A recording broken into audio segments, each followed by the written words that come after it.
My dad always said, if you're going to do something great, it's like taking a PhD, and it took him 7 years to get his PhD. So I moved here 7 years before I opened the restaurant.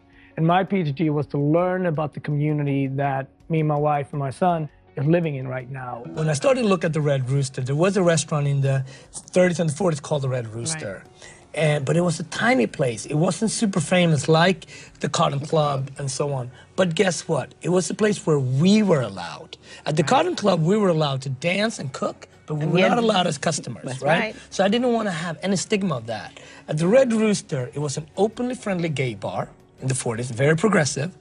It was a place where Nat King Cole could go before his gig, but also a place where a young Charlie Rangel and Dinkins could hold court, go to, but also the Maid.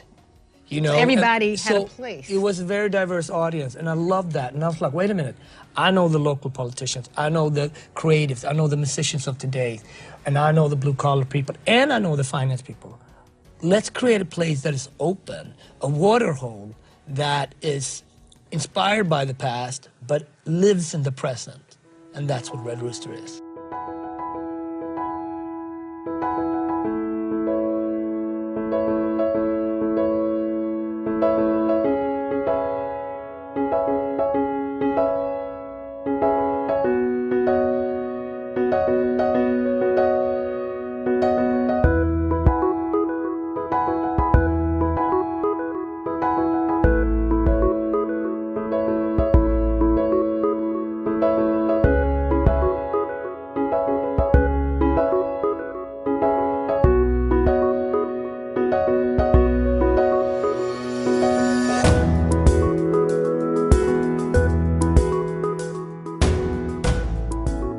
New York is diverse by itself, but it's truly just diverse in the subway, right? That's truly diversity.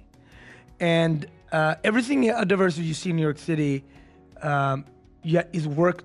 People have worked hard to get there. And Rooster is one of those places where you actually diversity doesn't have to be spelled out.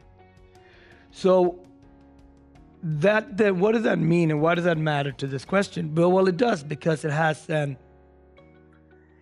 it's a restaurant where you can have cornbread and a beer and be done with for $9, and you can have lobster dinner for $90, right?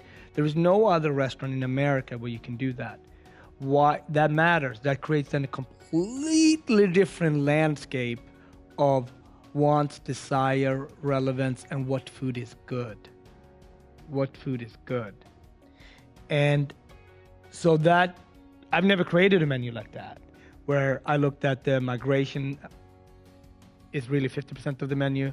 The other 50% is much harder for people to sort of understand, because part of it is my immigrant tale as a Swede, but also my immigrant tale as African, which Harlem has a lot. And then it has this El Barrio, which started as a Mexican, Puerto Rican community, when today is a Mexican community.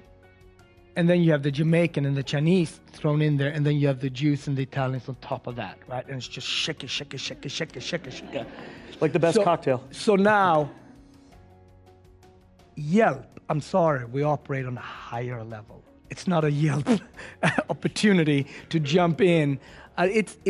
Winton is in the basement right now. Winton is not thinking about if Yelp is going to understand what he's playing right now. So when you operate on a different level, you actually have to, I never, ever, ever gone and read a Yelp review. Me neither. Because when you know your mission is, it's completely created with a completely different narrative, you need actually arrogance. And sometimes that arrogance is what gets you through the day. You need vanity, but you also need to understand at the same time being humble, but also your purpose. Your purpose has nothing to do with the latest app or platform. So you just got to stick to your guns and do that, Yelp or not. Don't you forget, I mean, the world acknowledge how much African-American culture has given to the world. Sometimes here in America, we tend to forget that everything that is cool, basically, it's always been urban. It somehow comes from us, and then it gets sent out to the world. And, you know, when you think about music, when you think about storytellers like James Baldwin, Maya Angelou, it all stems back to Harlem.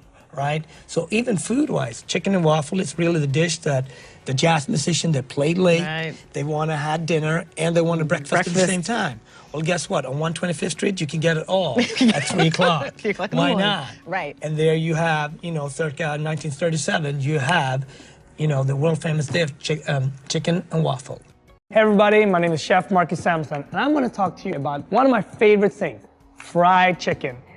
When I opened Red Rooster, it was clear to me we had to have New York's best fried chicken. To go about it was very personal to me. I did not grow up with fried chicken. It's something I learned to love when I came to America. I wanted to do something that was inspired by Harlem, but also put my own accent to it. One of the reasons why I became a chef is because my grandmother, Helga, she cooked every meal for us growing up, and I assisted her. I was a little sous chef, and the love and the encouragement I got from my grandmother was really one of the reasons why I became a chef. Cooking is really my favorite thing to do. Anytime I find a new ingredients or get introduced to new flavor, I go really crazy, and I love it. And I've been introduced to so many different cultures, and each one really something I bring back, a new technique, a new method, and I always try to bring it into my kitchen, and it's one of my favorite things about cooking that you never quite stop learning.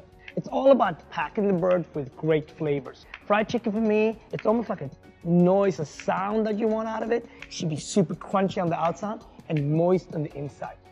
Fried chicken for me, it's such an iconic recipe that speaks sort of to American culture, very often Southern American culture. I want to listen to some really good music, sit outside, eat it with my hands, and just share it with some friends.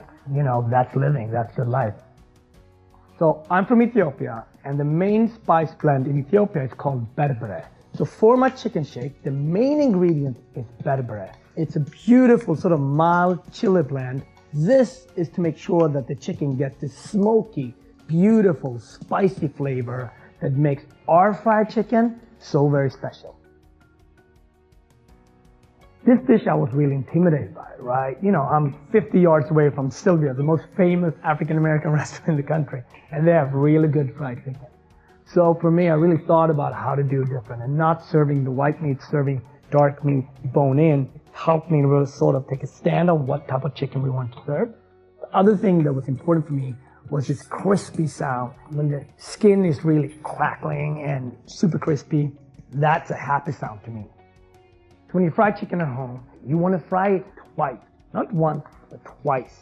The second fry, only fry it for 3 minutes. It's going to be super crispy and super delicious. When I walk through the dining room and I hear that sound and I hear people are really excited about biting into the chicken. They have their bib on, the tie, if they wore a tie, is probably on the side. The hands are a little bit messy. They're biting into the chicken. That's a party. That's eating fried chicken at the Red Rooster.